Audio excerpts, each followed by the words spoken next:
Philadelphia on July 4, 1776, the First Continental Congress met in solemn assembly to sign the Declaration of Independence.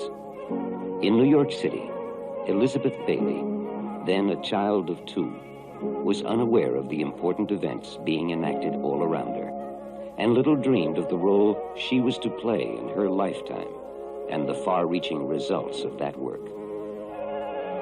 After the Declaration of Independence, patriots took possession of New York City, but were unable to hold it.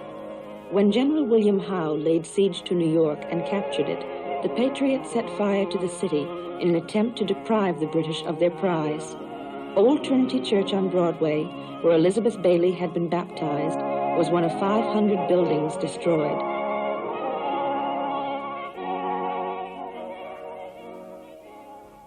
Elizabeth's mother, Catherine Bayley, died on May 8, 1777, after giving birth to a 3rd child. This left the father, Richard, with 3 motherless children. After a year of mourning, during which young Catherine also died, Bayley married Charlotte Amelia Barclay. Bayley at this time was surgeon to His Majesty's troops. Their new stepmother never seemed to care much for either Mary or Elizabeth. Mrs. Bayley would be blessed with 7 children, and her primary care and affection would be toward them. When Elizabeth was 8, she and her sister Mary went to stay with their Uncle William Bayley in New Rochelle. There she felt at home with her uncle and loving cousins. Wistfully, she would often look into the sky and murmur, "I am looking for my mother and little Catherine, who must be in heaven." In her desire for solitude, Elizabeth found New Rochelle the ideal place for silence and reflection. Uncle William's house was a large and comfortable one on the seashore and in the middle of a large farm. From her early years, Elizabeth would continue to experience sorrow and anguish. At the age of 13, her father's life was endangered by a riot against New York doctors. They had been accused by the populace of stealing bodies from the local cemetery for the purpose of experimentation. Elizabeth Bayley was a lovely teenage girl, and like any young woman was subject to moods of high joy and deep melancholy. She learned soon to find refuge in prayer and in the reading of the Bible. In her diary she wrote, "God was my father and all. I prayed, sang hymns, cried, laughed, talking to myself of how far he could place me above all sorrow. Then I laid still to enjoy the heavenly peace that came over my soul."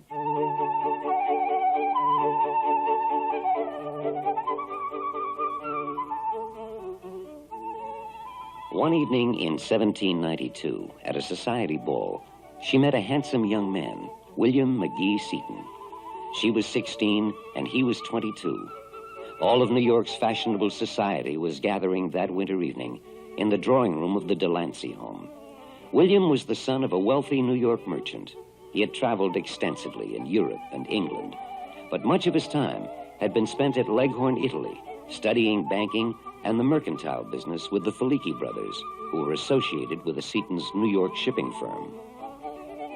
The wedding of Elizabeth to William Seton took place on January 25th, 1794. He was 25 and Elizabeth 19, and they were very much in love. Unfortunately, when Elizabeth married Seton, he was already ill with consumption. In those years, New York was a city bustling with activity. General Washington, first President of the United States, was in residence. For official functions, he made use of the old City Hall, still in existence today. There was a definite New York aristocracy of intellectuals, and its members gave the city a glitter of its own. Elizabeth was part of it. A daughter was born of Elizabeth on May 3rd, 1795, and was christened Anna Maria in Holy Trinity Episcopal Church. 4 other children followed, 2 boys, William and Richard, and 2 girls, Catherine and Rebecca. Years later, after the death of her father-in-law, Elizabeth conducted a home school for 4 of her husband's half-sisters and her own Anna, William and Richard. Eventually, the elder half-sisters were sent to boarding school. Elizabeth soon felt the need to devote herself to the public service of her more unfortunate fellow man. An association was formed with other wealthy women of the neighborhood to aid widows and orphans. She often visited the homes of the poor, gave food and clothing to the needy. She did this for many years until her husband's death. This group of charitable women became known as the Protestant Sisters of Charity. After the death of her father-in-law, William Seton Sr., the entire family suffered not only the loss of a good father, but the prospect of losing the family fortunes in the conflict between France and England, during which both belligerents, questioning American neutrality, seized American ships and confiscated their cargoes. You can imagine, Elizabeth would say, I have 18 people in the family, including my own 5 children, in a house containing only 5 small rooms. This is rather more than enough. Her spiritual life at this time showed the depths which would later blossom into a deep asceticism. I resigned the present and the future to him who is the author and conductor of both. But most certainly I have no enjoyment so great that would induce me to remain here one moment longer if it depended on me to make the change. Old Trinity Church had been destroyed by fire in 1776. The new Trinity Episcopal Church was built on the same site and consecrated in 1790. President Washington attended the services and consecration. Elizabeth Seton was counted among its faithful worshipers. It was here that she met her first spiritual advisor. One of the brightest stars of the Episcopal Church in the early 19th century was John Henry Hobart, appointed assistant minister of Trinity Church in 1800 at the age of 25. He would later become bishop of the Episcopal Church. Hobart's preaching brought a new dimension to Trinity's pulpit and had a profound influence on many of the congregation, and not the least on Elizabeth Seton, who attended services regularly on Sundays. She was deeply influenced by his example and counsel. In December 1800, the fortunes of the Seton family collapsed with the news that American ship cargoes had been seized by pirates. Bank payments were stopped, bankruptcy was declared, and creditors laid claim even on the household goods of the Seton family.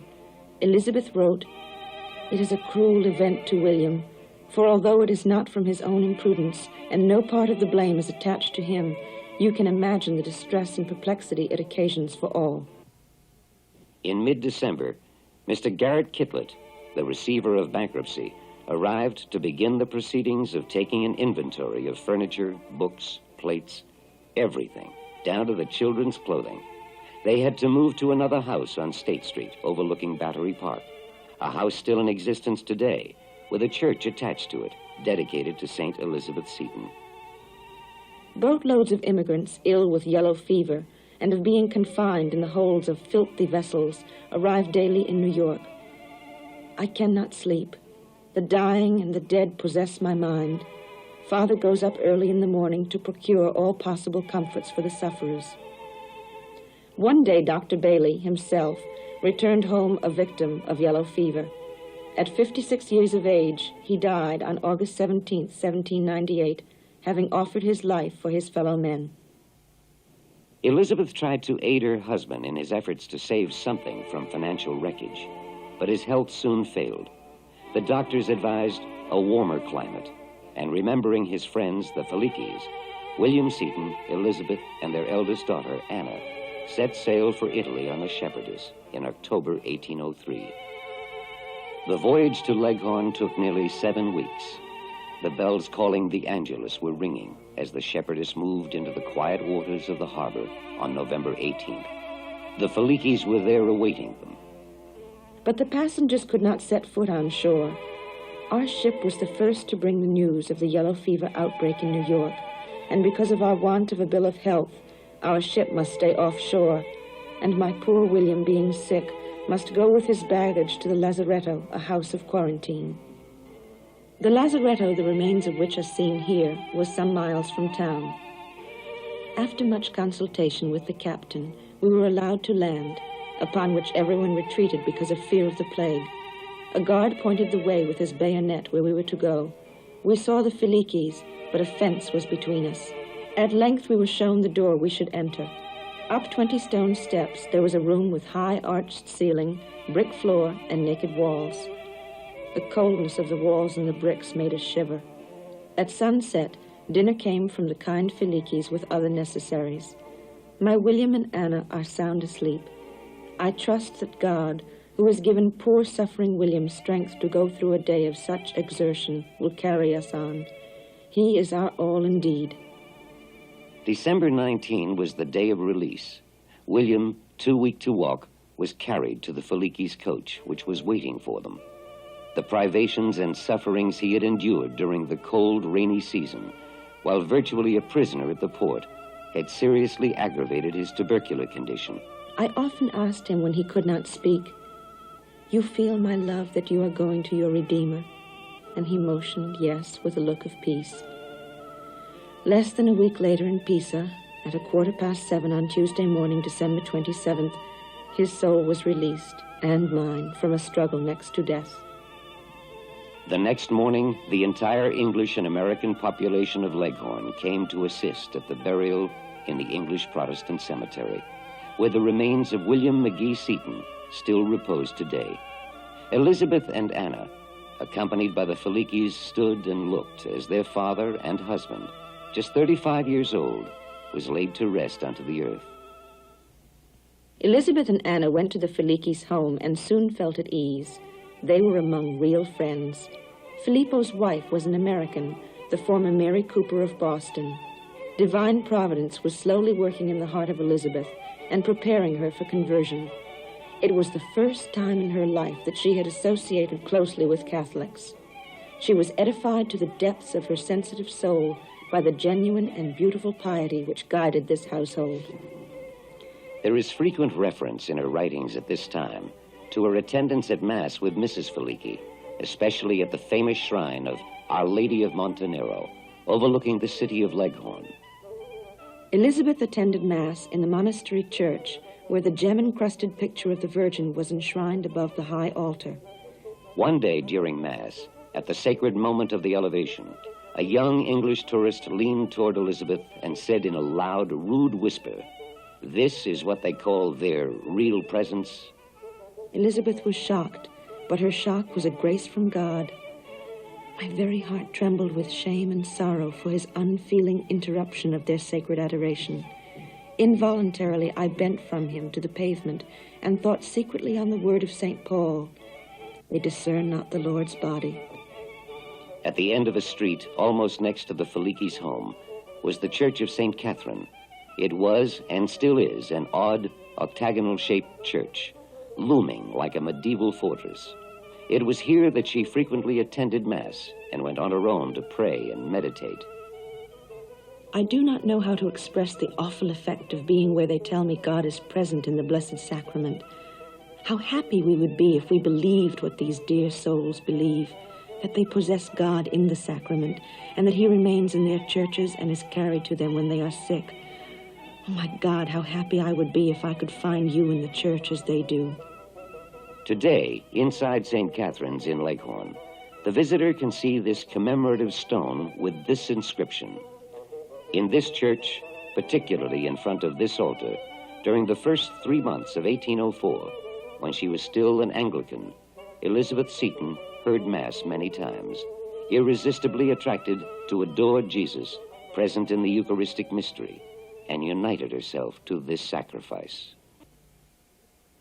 On April 8, 1804, Elizabeth and Anna, accompanied by Antonio Felicki, left Leghorn.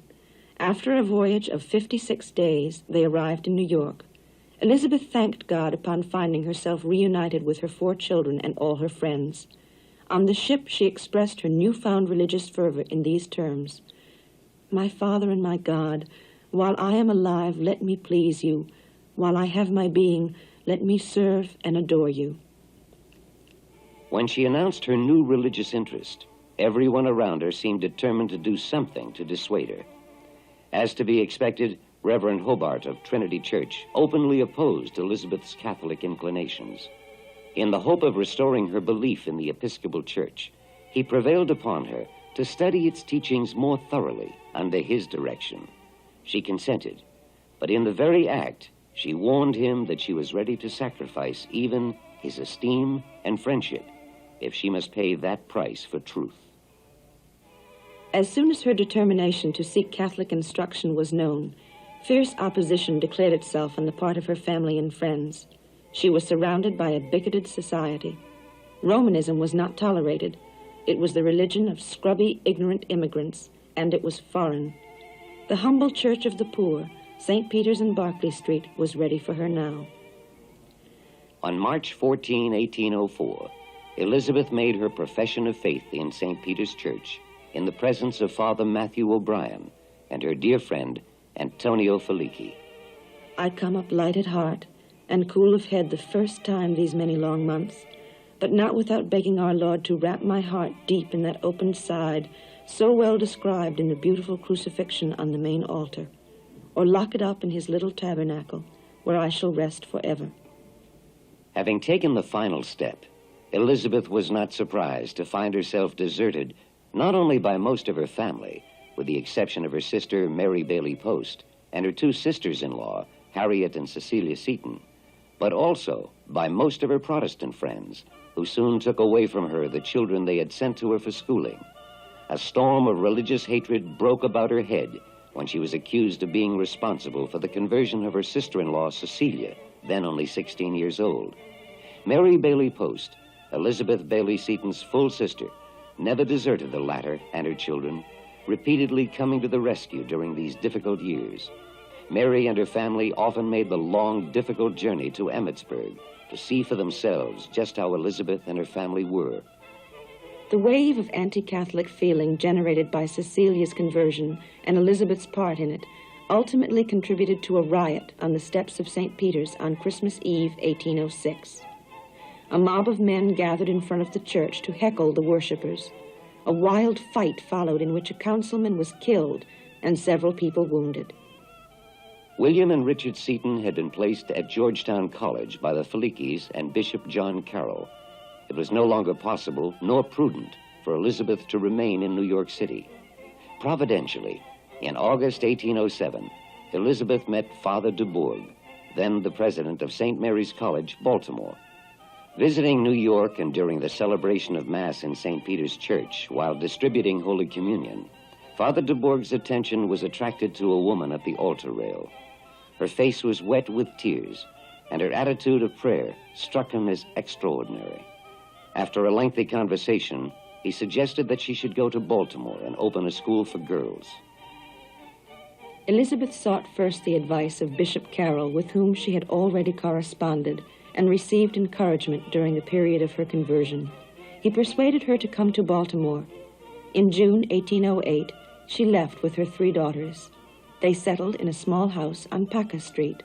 Mrs. Seton transferred her sons from Georgetown to St. Mary's College, Baltimore, near her new residence. From the first, both Elizabeth and her friends at St. Mary's had in mind to establish a religious community of women. Many good souls capable of seconding my intentions are ready to join the contemplated institution as soon as Almighty God may permit it to take place. But she needed funds. As usual, when in difficulty, she prayed. One morning, while she was making her thanksgiving after Holy Communion, she noticed sitting a few pews ahead of her Samuel Cooper, a wealthy convert and seminarian. She was moved to ask our Lord to inspire him to give some of his wealth to further her plans for her institute and for poor children. That same evening, Mr. Cooper, on his own, went to Father Dubourg and offered to contribute $10,000 for the education of young women. He had not met nor spoken with Mrs. Seton about this offer.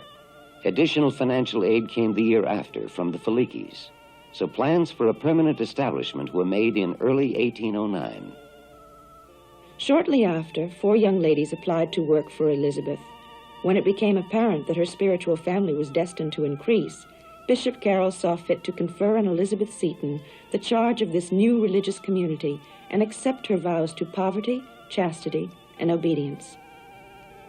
Mr. Cooper had purchased land and was constructing a house to lodge the sisters in the beautiful historical valley of Emmitsburg in Maryland. On June 21st, 1809, Mother Seton and her companions began the 2 days' journey to Emmitsburg.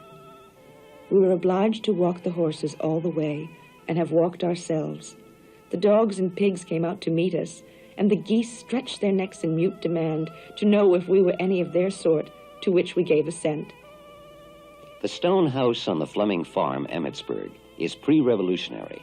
A new roof was being installed when Mother Seton and her companions arrived in June 1809, so they lived temporarily in a log house about 2 miles from the village. Before leaving Baltimore, she wrote to a prospective candidate, "I am already the mother of some and have the prospect of receiving many daughters. We are going to begin our novitiate in a beautiful country place in the mountains."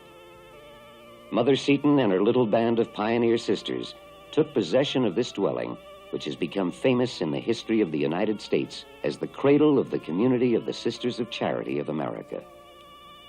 Mother Seton had been directed to consult eminent Baltimore doctors in an attempt to save Cecilia Seton. The latter died in that city in lodgings. She was buried in the little wood at Emmitsburg on July 31, 1809. In this room, which served as living room, kitchen, and chapel, and on this altar, the first Mass was offered by Father Dubourg, the first superior of the sisters. Our washing place was the creek where we took our clothes early in the morning and remained all day. Not a plank to stand on, not a covering, but the trees under which we placed our tubs. No accommodations, no water to wash with at the house. We continued till winter in this way. When winter came, their poverty was indescribable. Their hardships called for heroic endurance: carrot coffee, coarse rye bread, smoked herrings, and if fortune smiled on them, a few spoons of molasses constituted their regular fare for the first winter. As might be expected, in the drafty little cottage where snow actually covered the sleeping sisters, sickness and death were commonplace. Harriet Seton, Elizabeth's sister-in-law, found eternal peace in Emmitsburg 2 days before Christmas. It was scarcely a Merry Christmas when Anna and Sister Susan and a new postulant fell seriously ill. But when winter was over, things began to improve considerably. A new house, meanwhile, was being built. This would be called the White House. We have a new and handsome house, just built on a very large farm, half covered with woods, high mountains all one side of it, and meadows below.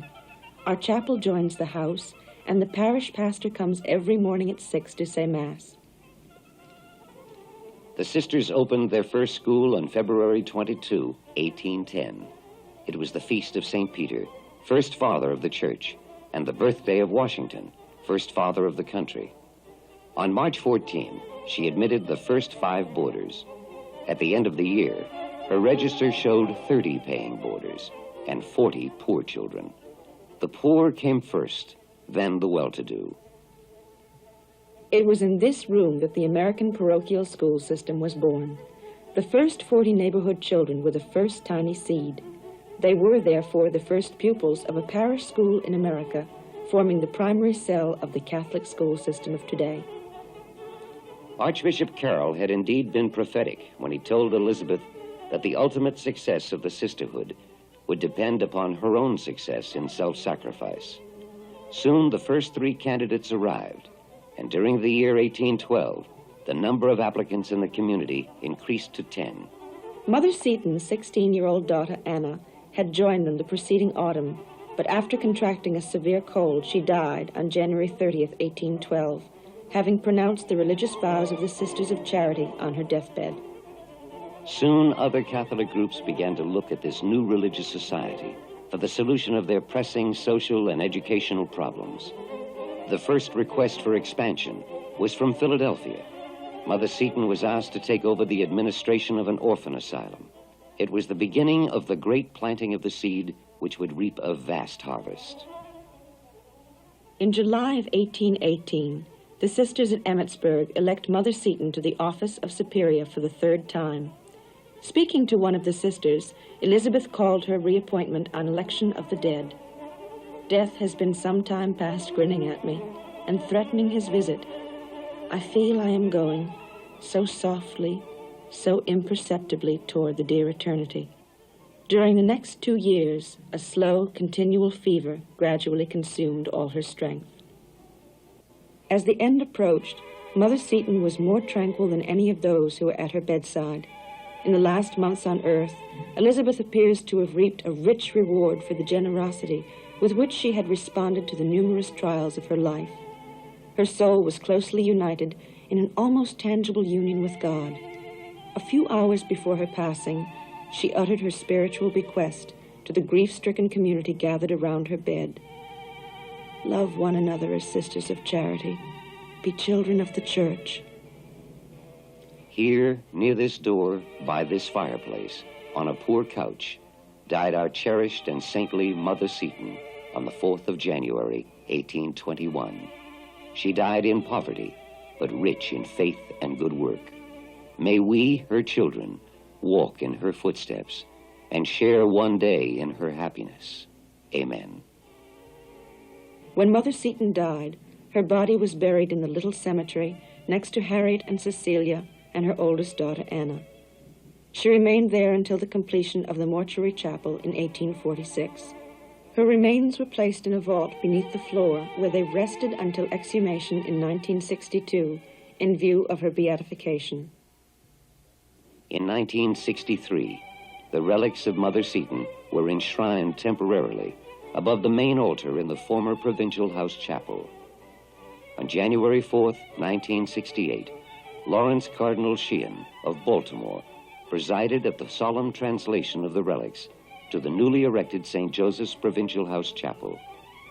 In the midst of history's greatest ecumenical council, Pope John XXIII on March 17, 1963, bestowed on Elizabeth Ann Seton the title of Blessed. On September 14, 1975, in St. Peter's in Rome, during the Holy Year and during the bicentennial year of independence for the United States, Elizabeth Ann Seton was proclaimed a saint of the Church by Pope Paul VI. The canonization of a native-born citizen of the United States is a sign that the American Catholic Church has now attained spiritual maturity. Be children of the Church. Mother Seton's last words to the sisters who were gathered around her deathbed sum up the history of the American Sisters of Charity. Today, her daughters, numbering nearly 6,000 living in 6 separate families, bring the Spirit of Christ to more than 2 million souls each year. Among these are 330,000 men, women, and children whom they serve in their foreign missions.